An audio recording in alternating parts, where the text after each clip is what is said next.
Hello all and welcome to another video in my journey to 1 Million Gamerscore series, and we're halfway through February, so it's time to bring to you February part 1. But before we crack on with the games, just want to throw a quick thank you out there to the few people that have followed me on Mixer already in anticipation of me doing some achievement hunting streams. Back in January's update I did say that I want to do some Mixer streams, do some achievement hunting sessions. I mean, we don't have to actually talk about the game that I'm playing. I mean, we could talk about all sorts of achievements across all sorts of games, some tough, easy, hard completions, achievements, all that sort of stuff. Would love to talk to some like-minded people. So if you haven't done so already and you fancy joining in with the fun, please do just search Gernal Dini on Mixer. Should find me really easily doing that, but even easier to find me, there's a link in the socials section of the description. There's a link straight to my Mixer channel there. Click on that and you can follow me from there. So let's crack on with the games that I've been playing in February and talk about the achievements and completions that I've got.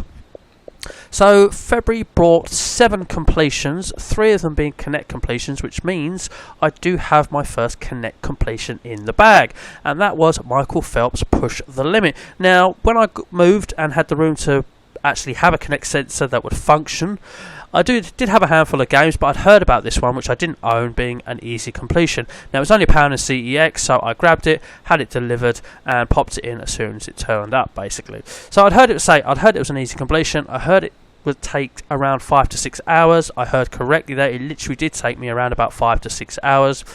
Was it easy? I would say relatively. There's just a few key factors that you need to take in before you sort of take on the game. If you're stupid like me, you want to do it all in one hit, obviously you're going to need a certain level of fitness. You are going to need a certain level of fitness anyway, obviously with it being a Kinect sports game. So was it easy? Well, you have to be careful and you have to prep correctly for it, because there are 3 seasons in which you need to get through, and to get all the achievements you will need to finish or get through all 3 seasons. Now, getting through season 1 and season 2 shouldn't be too tricky. Just make sure you watch all the tutorials so that you're familiar with the movements and the actions that you need to do. However, in season 3 the difficulty does ramp up quite significantly, certainly towards the end of the season. Now, each season is sort of made up full of a blockbusters game show grid in which you have to get from one side to the other. However, you can take part in all events if you wish. Now, I suggest seriously that you do all the events in season 1 and try to win them, because every time you finish an event you get awarded some points to upgrade yourself with. I used all my upgrade points on speed and stamina and pretty much ignored the others. I did all events in season 2, nearly won all of them. I think a couple of them I finished second in. You have to finish at least in the top 3 to get something out of it and be able to sort of open up these squares that are touching it, sort of thing, to move on. However, as I say, in Season 3 they really do ramp up. When I got to the last race, I decided on Season 3 to kind of just zip my way through that one a little bit. In hindsight, maybe I should have done a lot more of the first races in Season 3 and get even more points, because it took me 4 attempts to get the last race done, and then I finished in 3rd by 1/10 of a second. That's what I mean about it can be easy, but you need to prepare properly, because once you move on from a season and do the final event at the end of the season, which is also achievement for taking part in one of those, you also need to win one of each style of stroke, by the way. Once you progress past the season, that's it, you cannot return to it. So that's why I say you have to take part in every event in season 1 and get all the possible stat abilities you can. You should be able to finish first in it. Once you've watch all the tutorials and got the knack of the swimming motion and what motions you need to do. There's loads of other miscellaneous achievements. I've already mentioned one, winning a race in each style, performing a perfect turn, perfect start, perfect reach as well. They're all achievements. Working up the crowd, which is basically flapping your arms around like a nutter before you've even started the race, and I think there's actually a random achievement 10G for doing a full start as well. Just make sure you do that as well. But as far as an easy completion goes, I would say easy-ish with the proper preparation and a good level of fitness as well. So for me it was actually a struggle, but I did manage to just nick it through the skin of my teeth, quite literally. But I'd like to say it was a lot of fun. It was a lot of fun to start with, but shortly after playing it for half an hour or so, it got largely repetitive. That is why, literally, I think, apart from the first few easy achievements, which just pop up relatively quickly, all of them are rare, just because probably people couldn't stomach playing the whole game in one hit like I did. But us achievement hunters, we are a kind of special breed. Okay, on to 10-frame bowling and penalty save. When I heard about these back in the day when they first came up, I thought that's a real shame. They look like a lot of fun. Now, they're only £1 something each, and I played a ton of Kinect Sports, and I really enjoyed Kinect Sports, and two of the areas that I enjoyed the most was the bowling game and the penalty saver game as well. That was sort of a little extra game on the side of the football game. Really enjoyed those. So when I got my Kinect, I knew about those and I jumped on them. Got the completion on both of them, but as you'll see, there's only 50 Gs each for each of them, and that's basically going up the 10 levels and get a 5G achievement for each of those 10 levels. Now both of these games have the little theory where you have to complete challenges worth stars, and the only way you're going to get to level 10 is to get every single star in the game. Now 10 frame bowling took me between 5 to 6 hours, because the last two that I needed, even though I've developed a method of where I keep my arm straight and aim for a certain part of the sensor to get quite a successful bowl every time and get quite a lot of strikes out of doing it in the way I did. Obviously you still got to factor in the fact there's a little bit of luck with the way the pins fall and stuff like that. Even though I did that, the last two that I required was in frame 10 get 3 strikes, which obviously is possible, because if you get a strike or a spare out of the first 2 goes, you get a bonus go in that. So obviously if you get 2 strikes, you can get another strike. So that took a few attempts. The amount of times I got a strike first, and then I think it was like 3 times I got 2 strikes in a row, but then failed to get a 3rd strike, and a lot of the time with 1 pin left as well. How annoying. So that one was tough to get, and there was also one which was to cumulatively, thank God it. Now, a lot of the time the ball wasn't registering as slow, and I'd get one, or as you can imagine, going that slow, it's not always going to knock all the pins over. It's going to be tough to do that. So luckily enough, eventually after persisting, it literally probably took me about an hour to an hour and a half worth of gameplay to get those last 2. Otherwise it would have been a lot quicker, but 5 to 6 hours is generally, by the looks of it, what this does take most people, and that's exactly what it took me. The only thing is, once you've done all the challenges on the screen, or you failed at one and you know you're not going to get it, you actually have to finish the game before you can start again. That's a little bit of another reason why it might take a lot of time as well. But 5-6 hours is a fair judgment of that one. Okay, so above that with penalty saving. Now this was a lot of fun. Now this one you can cheese and boost a little bit. Like I say, you have to do all these little star targets that you're given. You can only do 3 at a time, and once the 3 are done during your game, they don't get replaced during the game. You have to wait till you start another game. So with the penalty saver one, especially if you do a lot of the easy ones right at the beginning, you've done all 3 and you're like, well, I'm only 10 shots in, you can actually just let the ball fly in loads of times, and then that will reset the game so you can start again and get a whole batch of new missions and things like that. This one isn't too bad. There's just a couple of areas that are a little bit tricky where it wants you to save with your feet like 3 times in a row, and I had the tendency to always want to go with my hands even when it was down on the floor. Some where you have to save your foot, save your hand, save your head, and do that, repeat that order again. There are some tricky-ish ones, or ones you just have to pay real attention to. Some you have to do certain numbers, like shot 27, 29, and 31. You have to save in certain ways and things like that. You just have to keep your attention on those though. But even then, with a few runs, that's not too bad. This one will take around about 3 hours though, and that is what it took me. It was around about 3 hours, 3 to 4 hours definitely is what I got this one done in. Had a lot more fun with this one than I had with the 10 frame bowling, mainly because I was playing that one for a lot longer. Again, I'd done both of them in one hit in separate nights. So yes, that was fun though. I did really enjoy the penalty saving one. So I might even, you never know, one day revisit that, or certainly play it again in Kinect Sports. Okay, so above that is Dance Central. I thought, well, while I'm on a bit of a Kinect purge or a bit of a Kinect kick, I'll give one of the dancing games I've got to go, because I've got Dance Central 1 and 2, and I popped in Dance Central 1 and played it for 2 hours and got 105G out of it. So if, like me, your rhythm is awful and you cannot dance, then don't worry, you can still get over 100 Gs, because if I can do it, I honestly believe anybody can. I mean, that one there, look, 20-minute workout, just got to play for 20 minutes, you're going to unlock it. And then we've got, I don't know, how did I do that? Give your first 5-star performance in performance mode. Oh, I remember how I did that. The easiest song in the game is Lady Gaga's Poker Face, and playing it on easy. I kid you not, I had to play 12 times before I finally got a 5-star performance in that. So it was doable, but like I say, I am awful at dancing games. My feet have got no rhythm. To quote George Michael, they're guilty. And as I say, with a bit of practice on the same song and memorising what's coming next, I was able to do it. That's not actually too hard. I read a solution for this one. Burn 1,000 calories in workout mode. I thought, well, if I just keep playing it over again, I'll eventually do that. And then when I looked up a solution for it, they said, well, if you set your weight to 999 kilos, you'll burn calories at a faster rate, because you're obviously thinks you're a hell of a lot bigger. And sure enough, that actually happened in no time at all, that achievement. It really did. It was really quick. That's why it's actually down there before the 20-minute workout mode one there at the top unlocked. God knows how I managed to get that. I think that was just me practicing that Poker Face song over and over again before actually 5-starring it, that I was actually able to do that. Flawless rating on a finishing move, that's just your pose at the end. So again, that's not too hard to stand in one position for long enough. If you get it right first time, you just have to stay still. So that wasn't too bad. And that one there is just your first ranking up, basically. So that was the very first achievement I unlocked. So yeah, despite being terrible at dancing games, I was able to get 105G out of that. So if, like me, you're terrible at dancing games and you want to get over 100G out of a dancing game, you still can.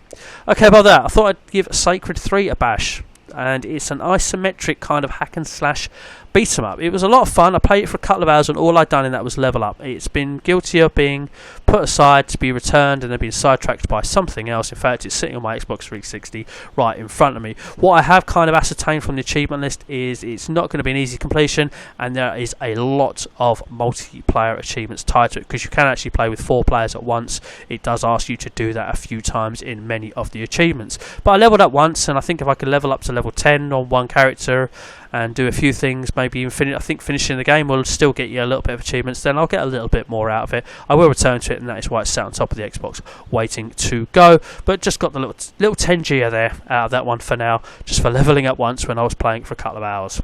Above that is Street Fighter 30th Anniversary Collection. I've just been playing some Street Fighter. This has happened in past videos before. That's 700G. Most of that is through finishing each one of the 12 games. The 300G I've got left is for online stuff. I don't like playing online, so I probably will never go for them. I have one online achievement out of this game, and that's just because you have to take part. I was going to always take part for one achievement. But yes, I've moved on from that. Getting achievements out of it anyway, because I just don't like playing online. Above that, Music Racer, a completion, and this one was sped up by watching a video by the good people of Achievement Land. Now, it isn't in my guys I've used 100% success because it's not a walkthrough. That's the only reason why. So what I will do is I will actually link this video in the description. So if you want to know how to take on Music Racer and speed up the process of getting the full 1000G, do please watch that. There was only one thing that I kind of changed from what they said in it, because if you use the track that they pick for spamming the way to earn credits, which is to pick the song Infectious on Zen mode. Zen mode means there are no blockades as well. And you can literally just put the controller down and it will stay in the middle lane, because basically the game is you move between 3 lanes and you have to hit all the white blocks called beats and collect those, and then the more you collect, the more chance you've got of getting 3 stars out of the race. So yes, there was that mode there, and all the achievements in this game are by accumulating those beats and buying stuff, with the exception of 3 achievements. And what I was saying about the one that I couldn't get out of the way they did it was I thought I'd play this game or play that level and try to get the 3 stars achievement out of it, and I kept getting 2, which is an achievement. Although the 1 star, 2 star and 3 star achievements aren't stackable, by the way, you have to get them individually. So I thought, right, I'm really struggling with this, so I did the controller thing a few times to build up some credit, and that will get you 1 star just by doing that, because you're just sitting in the middle lane and then it'll play out. And then what I say, the idea of spamming the credits, you just press A and it does it again. So I was struggling to get 3 stars out of it by trying, and I then thought, well, what's the solution specifically for the achievement on True Achievements, which I then looked up, and the guy that's obviously done his research here, bang on, it worked for me first time, and that was to basically have enough credits to buy the retro level and then pick the song Wait for Love on there. It's reasonably short, there's less hills, so you can always see what's ahead of you. First bash at that level, brilliant, absolutely smashed it, 3 stars, no trouble. So once you've absolutely smashed out the spamming of credits by just putting your controller and pressing A, I would advise that you use their cloud save trick. Again, please watch the video for that. Basically what you do is you buy something and then you quit out to the main menu and you go into your save. You don't delete the whole game, but you delete part of it, and then when you go back into the game, your credits have reappeared again. So use the trick to spam out enough credits to buy the most expensive car, which is some Santa sleigh thing. Yes, it's red, and it hence the connection there, and looking a little bit like a sleigh. Once you've done that, which is the most expensive car in the game, then I would start using the trick to buy everything like that, and then buy as much as you can. Just keep a checklist, or look at the achievements description, that'll tell you which one you haven't bought. Keep a checklist and cross them all off. Use the cloud save trick, go in and out. It will save you a ton of time, because even using that trick by putting your controller down will take hours upon hours upon hours to get enough credits to buy everything in the game. So yeah, 3 stars, buy everything in the game, Music Racer, that's how you do it. Please watch the video. I've tried to explain as much as I can outside of the video, but the video is absolutely bang on. So link in the description, Achievement Lands video on Music Racer. Above that, Sega Mega Drive Ultimate Collection. Now, this is only here because I just fancy playing some Mega Drive. I also do a series where which I call Fighting with 5 Lives on my channel, which I see how far I can get on a side scroll and beat him up using only 5 lives. I wanted to do Golden Axe. I used this for it. It is an easy completion if you get hold of a copy of this. One thing I do remember is you will need 2 controllers. One achievement, which I believe is for Sonic 2, requires 2 controllers. So as long as you've got 2 controllers, you'll be able to get the completion in this quite easily. It's not actually that difficult. Okay, above that, 0000. This is a Rattle Like a Games game, and this plays extremely like, what's it called, Super Meat Boy. The levels are very much set out like that. You'll get all achievements in this game if you can finish 34 levels. Now the levels, apart from the first 2, which are super easy, are randomly generated and thrown at you, but they are the same batch of levels from from over 100. So if you can finish 34 of them, they range from very easy to very hard. And as I say, I'll keep throwing them at you. Some of them you'll notice crop up again that you failed in the past, so hopefully you've had a bit of practice and then be able to do it. There are a couple of other achievements in it. One's for dying, which will happen loads of times. One is for collecting, I think they call it a gem. And the gem is basically what you need to finish the level. So you'll get that by finishing the level. It's the very first achievement you'll get. Yeah, get your first gem, complete one level, literally happen together 180G in what is 2 seconds of gameplay, and super easy. The second level is super easy as well, so you'll pop that in no time. And then, like I say, 3 levels. This was all before I got my Die Once achievement, which will happen a whole bunch of times. And as I say, once you start amassing levels up to 34 levels, you'll get all the level related achievements, and then you'll just need to play one level in hard mode, and that first level is super easy and the same every time. So when you go into hard mode, finishing one level on hard mode is actually super easy. It's not hard at all. But I found that some of the levels really difficult, really tricky, and I kept getting the same hard levels a lot, plus throwing the fact I'm probably not that good at those sort of platforming games as well. I think I spent around about 3 to 4 hours with it in one night in order to get this one done. But with a bit of perseverance, get 34 levels out of over the 100. Eventually you'll get some that are easy enough, some that you'll practice enough to be able to get through, and then you'll get it done. I'm pretty sure it's not too difficult at all, really. Okay, above that, classic Snake's Adventures. If you know Snake on the old Nokia phones, then you'll know what this one is going to look exactly like. Now this game can take as little as 4 to 5 hours if you use a little cheat, and that little cheat is, again, this was brought to my attention by another one of those achievement sort of snippet guides that Achievement Land do, and in fact I'll put a link to that video in the description as well. Because it's not a walkthrough, it doesn't appear in my list of guides I've used with 100% success, because it's only for walkthroughs. But the video is absolutely bang on with a little trick, and the little trick is basically, if you hit something, to do it deliberately, literally. If you're about to hit something, as soon as the point of impact is about to happen, hit Y, and that'll bring up some little 2-option menu in the middle of the screen. Back out of it, and then it'll actually make you invincible, and you can just go through everything and whiz through the level. And if you do that, you can whiz through all of the levels in all of the worlds, and it will save you a ton of time. If you don't, then expect it to take a lot longer. Now, when I looked up the achievement, or watch the achievement guide, it was rumoured that at some point it may be patched. However, before making this video, I thought I'd check the video out again, and he's actually pinned in the pinned comments that they have no plans to patch it. So if that is the case, then this is going to be an easy completion forever, basically, as long as you use that trick. The trick actually applies to the boss levels as well. I was literally, honestly, I was able to whiz through levels like that, and I'm glad I was, because when I started playing it, I thought the hit detection on it was quite cruel, actually. But every achievement will come through just through natural gameplay, but it will take somewhere between 4 to 5 hours with that cheat. If you don't use that cheat, even with a bit of skill, it's going to take a bit longer, I would imagine, because you're not going to do a perfect run, which is essentially what you can do by using this cheat. You will need to finish one level with 4 hearts, but you start with 3, and as long as you pick up one along the way, you will get that achievement. But there will be plenty of opportunities for that, so I'm quietly confident in one run through using that trick in that video. Link in the description to the video. I'm pretty sure people will be able to do it.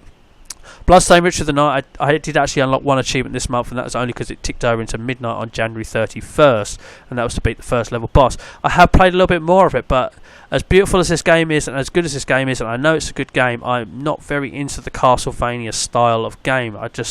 I like my games to be a little bit more linear, so I know where I'm going. I get very frustrated when you have to search for a route and a room or things like that, and I can't do it, and then I start to not enjoy the game as much. But it is a good game. I know it's a good game. It just happened to me, and I haven't returned to it. And again, I've done the old got sidetracked thing. But I'm not going to give up on it just yet. I will play it a little bit more. But yeah, I haven't added anything as such since the last video on this one. I haven't added anything to Forza Horizon 4 either. The 770 I've had on it for ages. I just fancied playing a bit of Forza one night. I thought, can I get any more out of it? And there's nothing more I could get out of it quickly per se. I was on a level at 168, and there's an achievement for getting to level 200, so at least I've chipped away 2 levels of that because I'm on 170 now, and I thought, well, I can work my way towards that. It's a 50 achievement that's achievable. And then it just suddenly dawned on me that I've had Forza Horizon 3, which came bundled with my console all that time ago, and I've only played it a little bit. Literally, I had 70G sitting on it. So what I'm going to say about the 2 Forza Horizon games that you can see here is that you can get anywhere between 50 to 100G out of these games quite quickly, and then there's anywhere sort of around about the 770 there, anywhere between the 700 to 800 mark. You can get quite easily just by playing a lot of the game. I would say I think I was on 70, so I got 230G in a couple of hours. Sorry, in a couple of nights worth of gameplay, totaling about 8 to 10 hours. And there's still plenty more I can get out of that quite easily just by playing it a lot more. And I love the Forza Horizon game, so I do want to play it a lot more, and I will play a lot more. And you'll probably see it in part 2 as well, looking a little bit higher than 300 out of 3000. I don't have any of the 2 DLCs. However, I do have the VIP thing, which unlocks cars and doubles my spins, because I think it popped up in the south for a ridiculous amount of money once upon a time. But this is the first time I played in a long time. But yeah, I just thought, well, I might as well play 3 because I can get more achievements out of it in a shorter space of time than I can with what I've got left of Forza Horizon 4. Love the Forza Horizon 3, love Forza Horizon 4. Great games, highly recommend them. And then above that is Reed Remastered, which is my last completion of the month so far. And this is another Rattle Like a Game special. It is a little 2D platformer in sort of the 8-bit appearance. Quite a lot of fun, this one. Really did enjoy this. Get your first cube. What you have to do is you have to get a cube in a level to be able to open the door and get out of the level. So getting your first cube is the first achievement you will definitely unlock in level 1. So there, going forward, there's a lot of them for just completing amount of levels. 44 is the highest level you need to get to and finish in order to unlock finish the levels achievement. So we've got 5. Die once. That is going to happen a lot, so you haven't got to worry about focusing on that one. And then you've got get killed by a chicken. These are like the only enemies that appear. You jump on the head, it just disables them for a short period of time. If you walk into them, they will kill you. Easy achievement there. So we've got 15 levels, and then there are the only other achievements I think out of this, apart from Meet the Mouse, that will happen along the way naturally while you're going for the 44 levels, are the secret areas ones. Now, I found secret area 2 and 4 without needing any help, without trying. So as you see, 25 levels, 30 levels, 35 levels. 4th secret area, as I say, 40 levels, 44 levels, and then the last 2 that I needed to mop up were find the first secret area and the 3rd secret area. And what I did with those is once I got to level 44 and I could pick the level I wanted to go into, I then noticed that as you scroll through the level numbers, there's a question mark next to 4 of the levels, and that actually indicates that there's a hidden room in them. Even if you found the hidden room, that question mark will stay there. So I was able to pick off where the 1st and 3rd rooms were.